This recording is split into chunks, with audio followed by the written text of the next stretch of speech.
Hi everyone, it's Mark Rasmussen, President of Buzzards Bay Coalition. I'm here this morning on New Bedford Harbor, directly across the street from our downtown headquarters, on the first morning after some rain in a really long time. I'm here to welcome you all to our 32nd virtual annual meeting. Over the next 30 minutes or so, we want to give you a glimpse of all that's been going on around the region to advance the cleanup and protection of Buzzards Bay with your support. We'll also do some typical annual meeting things, like introduce you some of our new board members and announce some departures from our board. In other words, we'll basically try to get you updated and reconnected in a way that we usually do at our annual meeting. So these have been very challenging times for all of us, and the Coalition's working hard, like everyone, to adapt and find new ways to advance our work within the pandemic.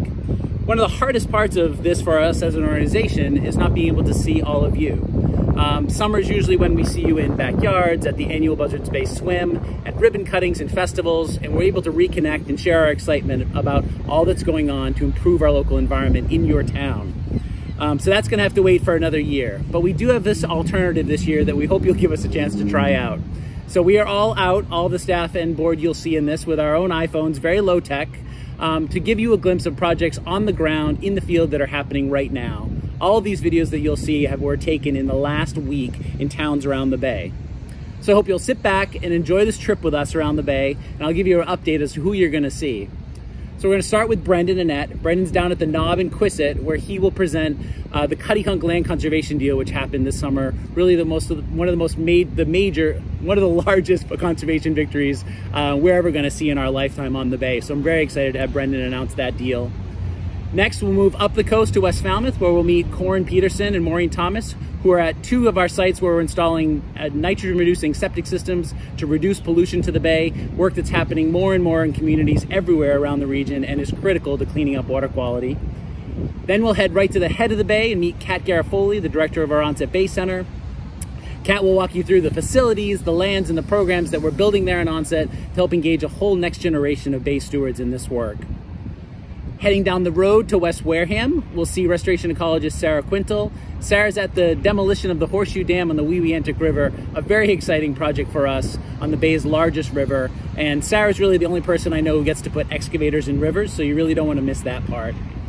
Speaking of rivers, we'll then move down the Bay to Westport, where we'll meet Jack Sidar and Mead Binhammer, who are at our new Lions Brook Reserve in Westport. Lions Brook is part of our ongoing effort to protect cold water trout streams in Westport, which are a very unique and special part of that part of the watershed, feature of that part of the watershed. Next, back down to the coast on Allen's Pond in Dartmouth, we'll meet scientists Rachel Jakuba and Alice Besterman, who are working there on new strategies to help stem the loss of the Bay's salt marshes, a deeply troubling and accelerating trend we're seeing in all Bay towns. And lastly, we'll finish up the video series in Vineyard Sound at sunrise aboard the Baykeeper with a group of volunteers doing our weekly water quality testing there. This is work that's done at more than 200 locations from Little Compton to Aquina and provides the backbone of all of our information about water quality around the Bay. So this is just a glimpse. Like I said, these were all taken in the last week. This is literally what the Buzzards Bay Coalition staff have been working on this summer. And to give you a sense of the range and the diversity of the way that we approach this work. Active land conservation, active restoration projects where we're fixing broken parts of the Bay like at Horseshoe Dam, community engagement, engaging new generations and families and school kids and adults in connecting with the Bay so they all become Bay stewards. And lastly, sound science, where we are collecting the information and making the data available to guide future actions to clean up the Bay. That's what you'll see in all these videos. I'm very excited about all of it. I hope you are too.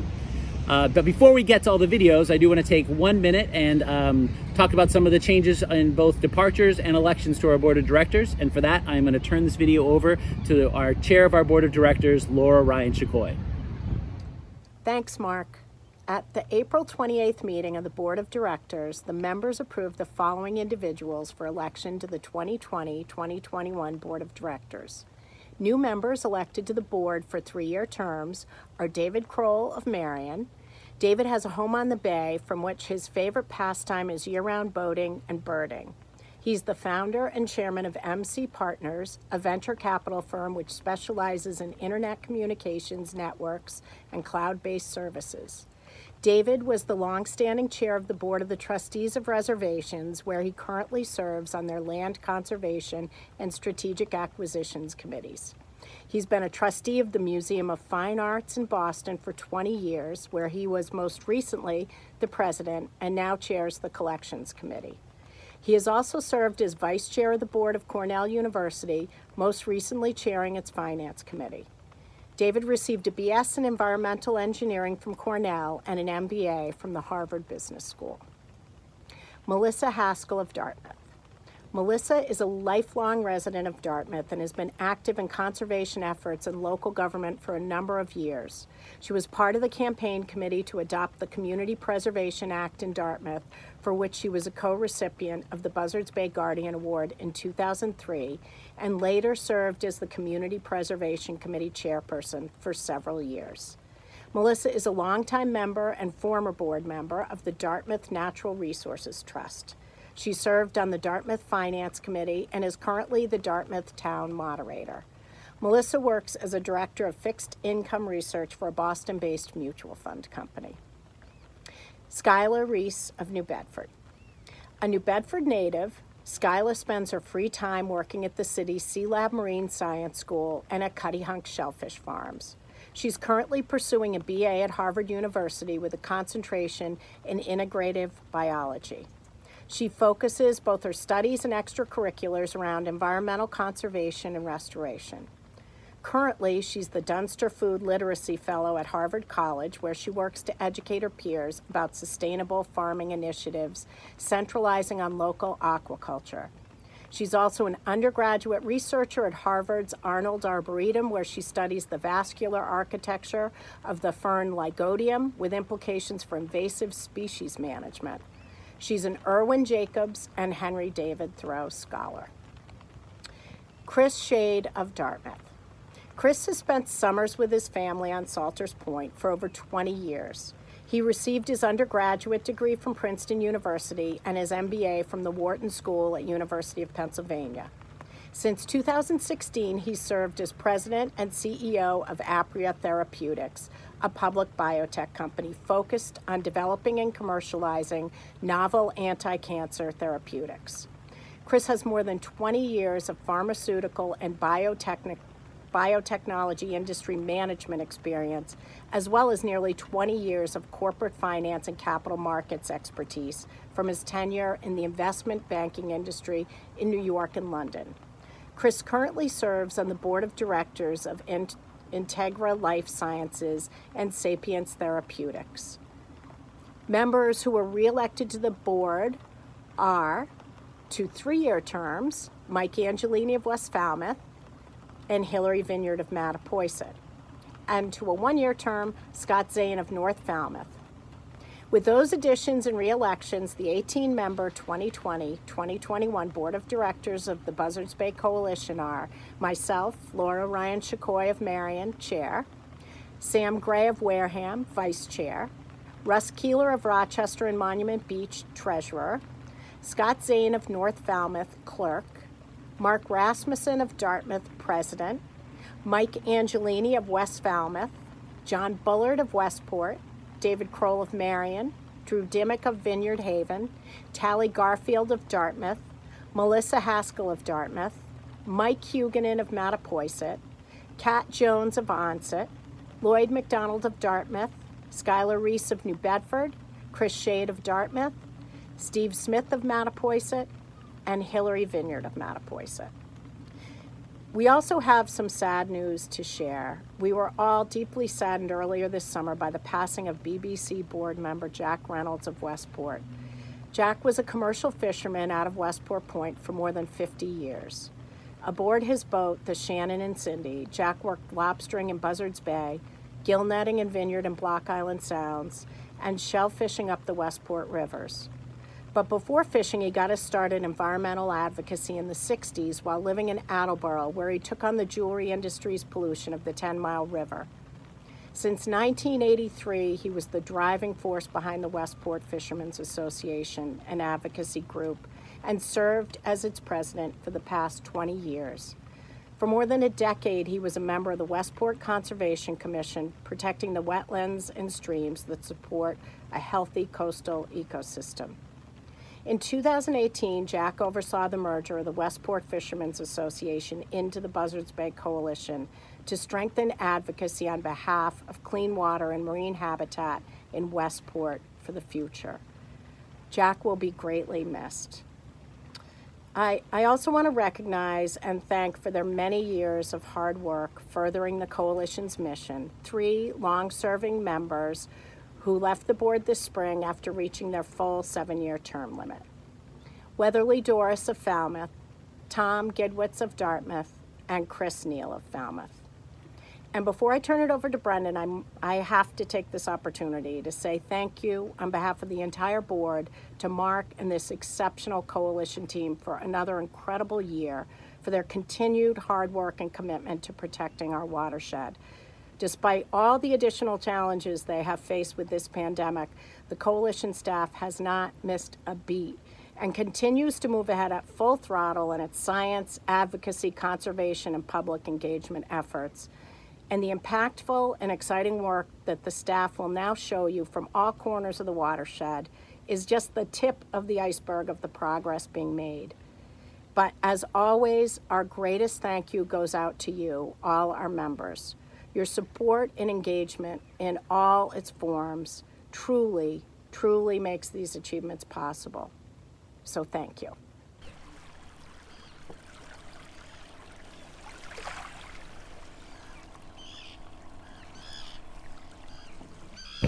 Hey, it's Brendan and Annette coming to you from the Knob, which sticks out into the bay in front of Quisset Harbor, just down the street from the Coalition's new Wheeler Forest Reserve, a new 30-acre conservation property in Woods Hole.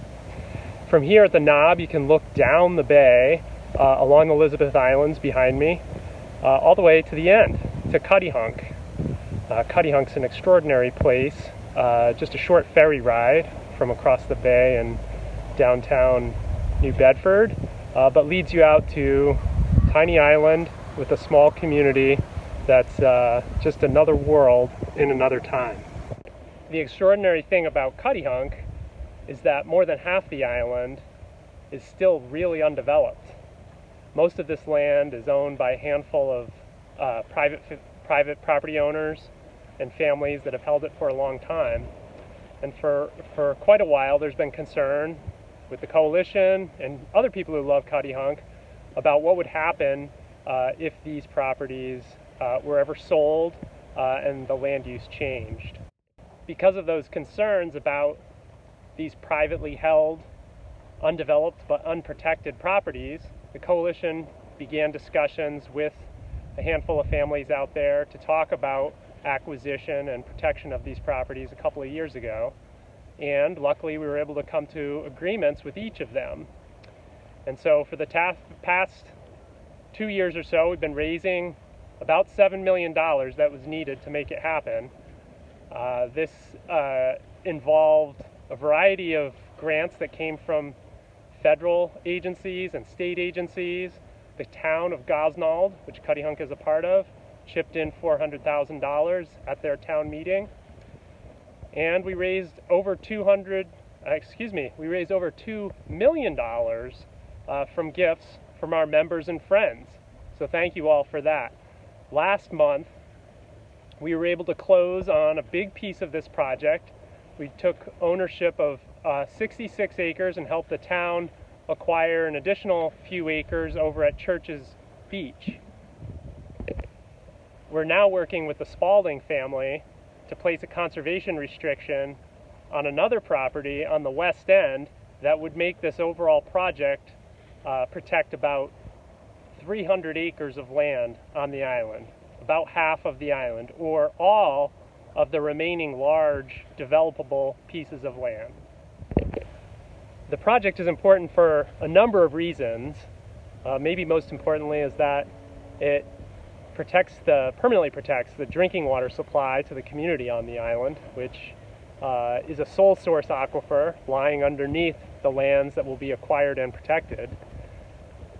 The project also protects all types of habitats that are very important to a variety of birds and fish and wildlife that are on the island. The project also opens up and permanently keeps open to the public for public access and enjoyment. A number of beaches, a stretch of shoreline, some great trails up on the hills. The project will help the community to be more resilient in the face of climate change.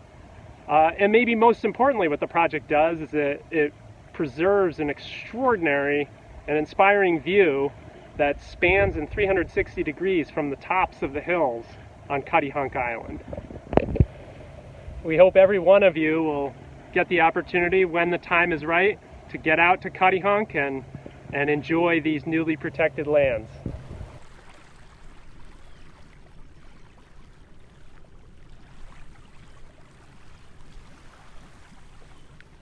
Hi, my name is Corinne Peterson. I'm the senior attorney for the Buzzards Bay Coalition. And today I am standing on the edge of West Falmouth Harbor. Harbor Head is just over the left of my shoulder. At CLOC, the College Light Opera Company.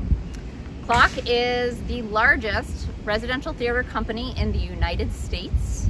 And on a normal year, this is not a normal year, this campus would be bustling with activity with 75 students from across the country coming here to live and rehearse here in the West Falmouth community. As you can see, the campus consists of a main building. There are 5 cottages around the campus which serve as dormitories for the students, and a new rehearsal barn is currently under construction. Prior to this spring, the campus was served by 4 cesspools and 2 Title V septic systems, wastewater systems that were not treating for nitrogen. West Falmouth, we know, is polluted with nitrogen. It joins more than half of the other harbors and coves around Buzzards Bay with this challenge. The sources of the nitrogen are typically wastewater sources, the town of Falmouth's wastewater treatment facility, and all the on-site septic systems that are within the West Falmouth Harbor watershed. Years of coalition advocacy have limited the amount of nitrogen the town can discharge from the wastewater treatment facility to West Falmouth Harbor. And a couple of years ago, we worked with dozens of homeowners to upgrade their on-site septic systems to nitrogen-reducing septic systems. And this spring, we partnered with CLOC to upgrade their entire wastewater management system here to a large nitrogen-reducing septic system. So this winter, over the course of the winter and the spring, the coalition facilitated the installation of a state-of-the-art nitrogen-reducing septic system, which I am standing on right now. And so this septic system consists of, I'm standing on top of the treatment, you'll hear some construction activity, on top of the treatment system here, which is then pumped to a state-of-the-art modern leach field on the other side of the campus. This wastewater treatment facility the system will reduce nitrogen from CLOC by 92%. A system of this size can serve 10 or more homes and has application beyond just here in West Falmouth. And while we are excited to see the positive results of the upgrade here at CLOC to the water quality in West Falmouth Harbor, we are equally excited to showcase and model this throughout the communities in Buzzards Bay.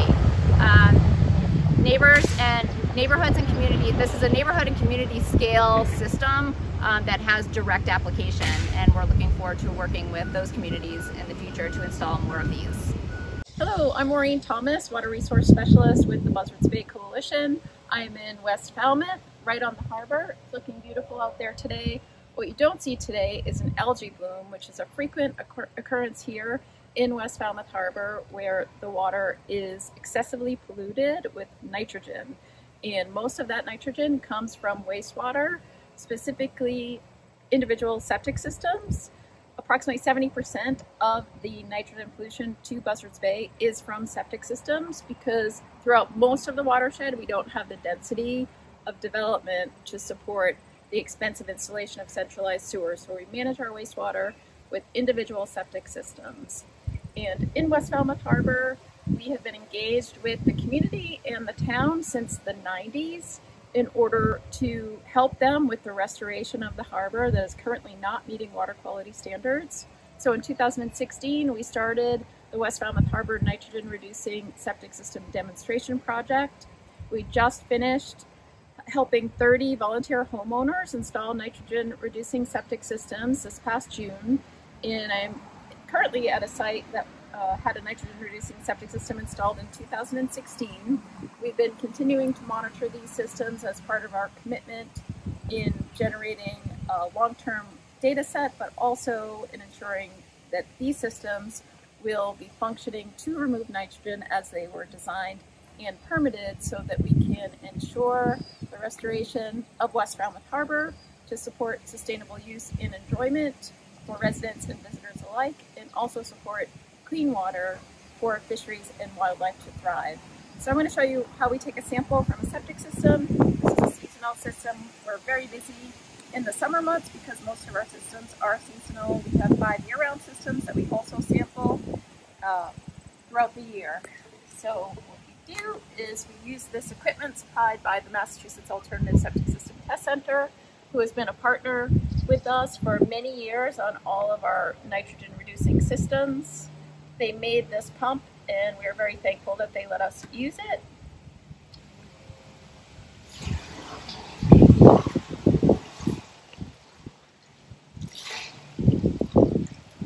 And that's it. Every site is a little bit different. This one's fairly easy, but we will put these water bottles, sample bottles, into a cooler so that they stay on ice en route to the Barnstable County Water Quality Lab, where they'll analyze these samples for total nitrogen to ensure that we are removing the nitrogen we set out to remove to restore the harbor. And we are continuing to work throughout the watershed with property owners to install nitrogen reducing septic systems so that you all can become a part of the solution, helping us to restore our waterways.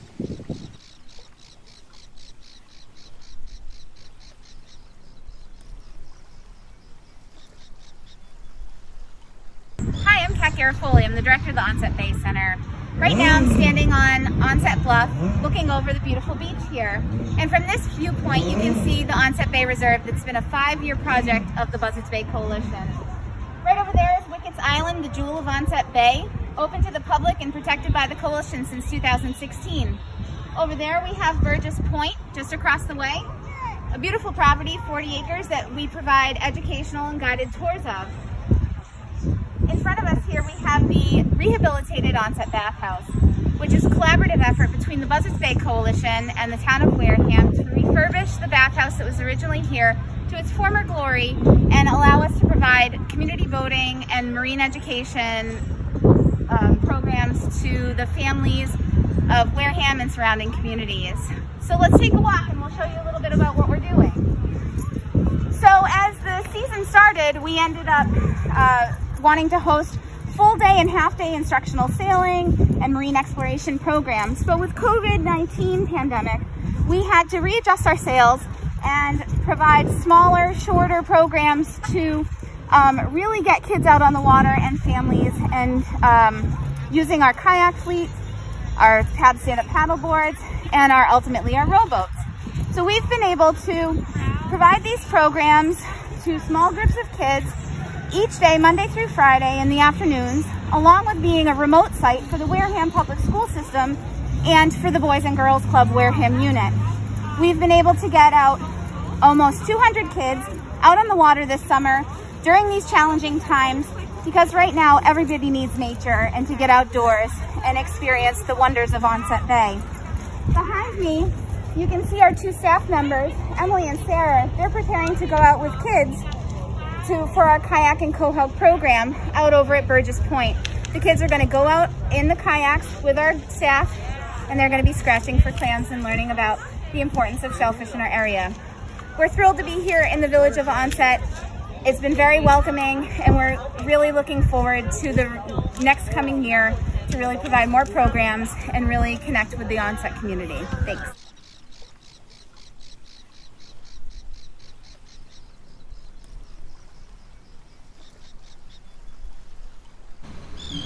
Hi, my name is Sarah Quintal, restoration ecologist with Buzzards Bay. Today I'm standing in the Weweantic River in front of the remains of the former Horseshoe Mill Dam in Wareham, Massachusetts. This dam was here for about 200 years. It was the lowest dam on the river and also at the head of tide, where the estuary waters meet the freshwater part of the river. The dam, while it was here, however, caused a lot of issues for water quality, as river processes, as well as prevented migratory fish from being able to reach their spawning grounds to lay their eggs. Fish such as river herring and rainbow smelts were particularly affected by this. After about 8 years of planning and permitting, we were able to start dam removal this past winter. Now, the contractor is putting the finishing touches on this river restoration project. The dam spillway has been removed, but we've left the bridge that the dam was below. And so that bridge we're going to continue to keep as a trail crossing for pedestrian access and the trail system around this property. The team right now is excavating out river sediments and replacing it with stone around the bridge that's going to protect it from the high flows of winter. Right now you're seeing it at its low summer flows. But we are happy to say that most of the dam had already been taken out over the winter time, so that by the time spring migration came around, fish were able to get beyond this dam and into the former impoundment, where we were able to see signs of their fish eggs already being able to get deposited. Now we are going to be working on the trail elements of the project as well. We have 2 canoe launches slated to go in, one on the upstream side, one on the downstream side of this bridge, and this connects to trails that span the town's conservation properties to the west with the Buzzards Bay Coalition's properties to the east. It is a vital link in the trails in this part of Wareham, and we are very excited to see this river restoration progress nearly complete.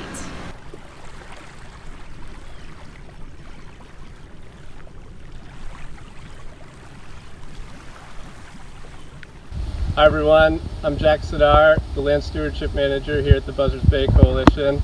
We've been busy this spring protecting lands out on Cuttyhunk and over in Falmouth, but today we're in Westport at one of our most recent acquisitions, the Lions Brook Reserve.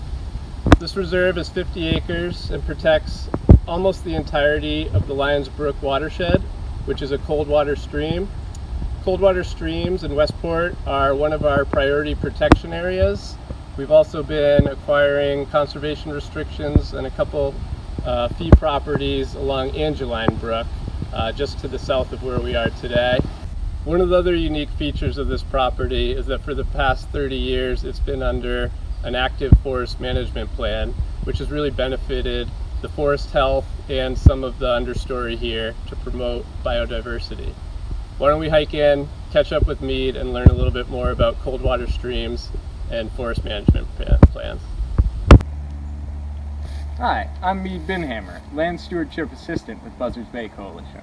Some of the benefits of the active forest management here on the Lions Brook Reserve include benefits in diversity of bird species, including woodland birds like ovenbirds and eastern towhees. These birds are abundant in these forests. Forest management isn't just for the birds, though. Selective cutting improves forest health and diversity and also allows large trees like this northern red oak to thrive. These large trees can then produce a lot of mast or acorns, which are great for wildlife. Cold water streams like Lions Brook are important for protected species, including sea-run brook trout, and are also important for the water quality of both the Westport River and Buzzards Bay as a whole. It might not look like much now, but come fall, this river will be important habitat for spawning brook trout. As we continue to prepare for the opening of the Lions Brook Reserve, we hope to see you out on some of our other trails. Thanks for joining, and looking forward to seeing you out there.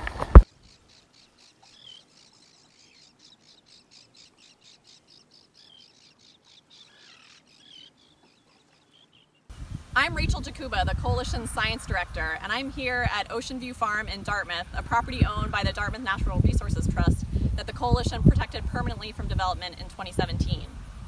The property has extensive salt marsh along Allen's Pond. Salt marshes are a really important part of the bay's ecosystem because they help to filter nutrient pollution, to protect homes from flooding, and to provide habitat for wildlife. Salt marshes around New England are degrading in the face of nutrient pollution and sea level rise. The coalition is developing science to better understand salt marsh loss and an emerging mitigation technique that promotes revegetation in salt marsh dieback areas. And I'm going to let Alice Besterman, our postdoc, tell you a little bit more about that. Hi, I'm Alice Besterman, and I'm a postdoctoral researcher working with the Buzzards Bay Coalition on the Salt Marsh Project. We're out here right now monitoring the vegetation along a transect. And the reason we're monitoring it right here is because of this shallow water dieback area that you see. Now, we don't really know what makes dieback areas like this start to form. But we do know that once they start to form, they can be like a runaway train eating the marsh from the inside out. We're testing a new technique called runnels, intended to help restore the historic hydrology of locations like this, and then effectively allow the vegetation to come back. Runnels are a shallow, meandering furrow created in the marsh surface that connects these dieback areas to the creek. Once drainage is established and allowed to have that better connectivity with the creek and the bay, vegetation should be able to reestablish, and along with it, ecosystem processes such as nitrogen retention and wildlife habitat.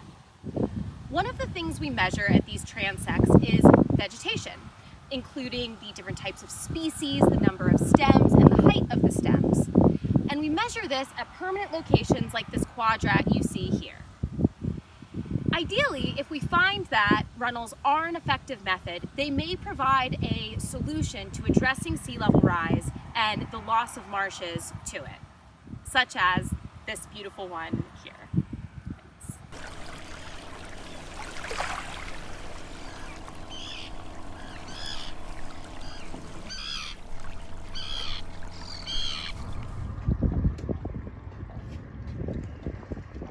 Good morning, everybody. It's an absolutely beautiful morning here in Vineyard Sound. We're looking over off here at Nunamesset or Nunamesset Island. It's been dead calm this morning, very foggy, though the fog's beginning to burn off. It's August 13th at 7:27 a.m. My name is Russ Keeler. We have Lauren Wall and Howard Keeler and Christian Shade taking a video this morning. We're all volunteers for the Buzzards Bay Coalition doing some water quality testing. Like I said, we're in Vineyard Sound this morning, and Howard did the first testing of water clarity. 5 meters and 25 centimeters. 5.25 meters deep we can see. Lauren, what is the temperature, please? It's 23.112 degrees Celsius. 33.112? 23. Okay, 23.112, yep. Dissolved oxygen is 102.9. 102.9. And 7.34. 7.34 Ng over L, yep. Salinity is 31.64 parts per thousand. 31.64. pH is 7.98. 7.98. Chlorophyll is 2.95. 2.95. And depth is 0.129 meters. 0.129 meters. Okay, so we just did a surface measurement. Lauren is now going to drop that down to about 14.5 meters because we're about 15.5 meters deep here. So we measured both the water quality, both the bottom and the top. And this is our 6th of 8 sites that we're going to do this morning. And other days this week we've done off of Dartmouth and up towards Mary Mattapoisett, Wareham, and West Falmouth. So this is what we do on a daily basis, and we love it. So have a great day, everybody. So that's a pretty amazing group of people and projects. Thank you all for taking the time to go through that and walk around the watershed with us a little bit. I hope you enjoyed it. I hope it was a little bit different, but I hope gave you a chance to see our work in a different way than you usually do. The work may feel different this summer for all of us, but you can see we're not letting this coronavirus keep us from tackling our mission and succeeding all around the region.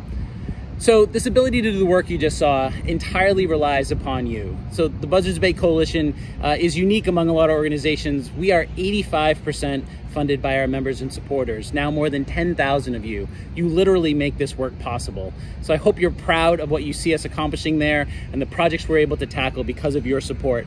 These are the fruits of the investment that you make in us. So thank you again for all of your support. So one of the other things that we usually do at the annual meeting, which I'm very sorry to miss this year, is we usually have a chance to give away our Buzzards Bay Guardian Award. As you know, since our founding, the Buzzards Bay Guardian has been the highest honor granted by the Buzzards Bay Coalition. It celebrates an unsung hero who's done work throughout their lifetimes to protect and restore the bay. It gives us a chance to really highlight what's important to us and what we value in this work by telling you about some of the real people that are doing this work day in and day out. So this year, in the midst of the COVID shutdown, in April, our board met and voted to grant the sole Buzzards Bay Guardian Award of 2020 to Tom Gidwitz of Dartmouth. So for the past 23 years, Tom Gidwitz has been the indispensable member of the Buzzards Bay Coalition Board of Directors. As clerk, as vice chair, as chair of our board, as chair of the building committee that helped build our New Bedford headquarters, as the creator of the Buzzards Bay Film Festival that celebrated our 25 years, there's barely been a decision that has not benefited from the involvement and guidance of Tom Gidwitz in the coalition's last 2 decades. For that amount of effort and support, and for showing up to support a cause and a mission and an organization that makes a difference, the board is very excited to celebrate Tom Gidwitz with, like I said, the sole Buzzards Bay Guardian Award of 2020. With that, I want to wrap up this virtual annual meeting. I want to thank you for sitting with us through this. I know it's hard to sit longer like this on videos, so I hope you stuck with us. I do want to ask you to do 3 things, though, before we finish. First, please help us stay connected with you in these strange times. There's 3 ways I want to suggest that you might be able to do that. First, if you are not getting our monthly Bay Buzz newsletters, please sign up for these emails. You're going to get lots of highlights about projects just like you saw today in that monthly email. So you can sign up for the Bay Buzz at the bottom of our homepage at savebuzzardsbay.org. You just add your email and you'll start getting these monthly updates from us. Second, like us, follow us on Facebook, on Instagram, daily updates there, including places around the bay to explore and recent victories and information from our partners, regular contact through social media, so make sure you like us there. And lastly, sign up for the Buzzards Bay Watershed Ride on October 4th. We are going to do our best to deliver a watershed ride this year that meets and exceeds all the social distancing guidelines, but puts us all together in a way that we can hopefully do on a 100-mile course around the bay. So it may look different this year. Stay tuned for changes. But like I said, we are going to do our best to pull off a watershed ride. And I hope as many of you as possible will consider joining us in that. So until then, until we can see you in person, thank you again for joining us and enjoy the rest of the summer. Thanks.